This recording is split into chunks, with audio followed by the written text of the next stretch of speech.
In global, kaya siya ang #1 networking company right now. Kasi technically, nag-start ang in global 2005 September. Ito yung wala pang official launching.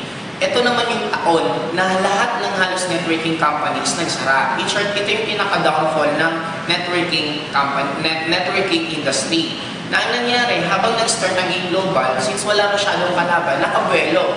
Hindi mabilis ang in-global. For the first 1 year ko, konti lang halos ang member, hindi nga umabot ng 100,000. Sobrang bagal niya kung iisipin niya sa isang networking company. Pero since dahan-dahan at wala siyang kalaban, naging tuloy-tuloy. Nung tumuloy-tuloy na medyo lalong lumaki na yung in-global, ang kagandahan dito, maraming na-anticipate kasi ang company. Una, ang goal ng company, kaya siya pinangalanan na in-global, hindi lang para in-global ang dating. Talaga ang goal ng company is maging global. Kaya ang kinuha ng product mismo ng in-global, hindi lang galing sa Philippines.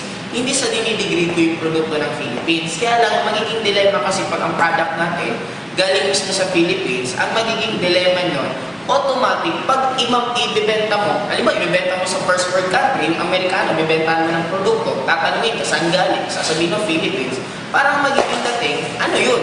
Di ba? Parang ang product yan, ba't pa kami bibili ng produktong galing Philippines kung meron naman galing ng US? Kaya ang ginawa ng in-global, kumuha sila ng product mismo, isa sa pinakamagaling gumawa ng food supplement. Ano yun? Yun na yung Nature's Way, na actually siya yung household name halos ng food supplement sa United States. Yun ang kinuha ng company. Kaya ngayon, nakakabuelo, magpumutang ang in-global sa iba't ibang country kasi nga maganda yung produkto at hindi na masyado nahihirapan.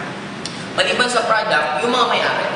Sa may-ari, sobrang until now, tuloy-tuloy pa rin sila nagtatrabaho, hindi pa rin sila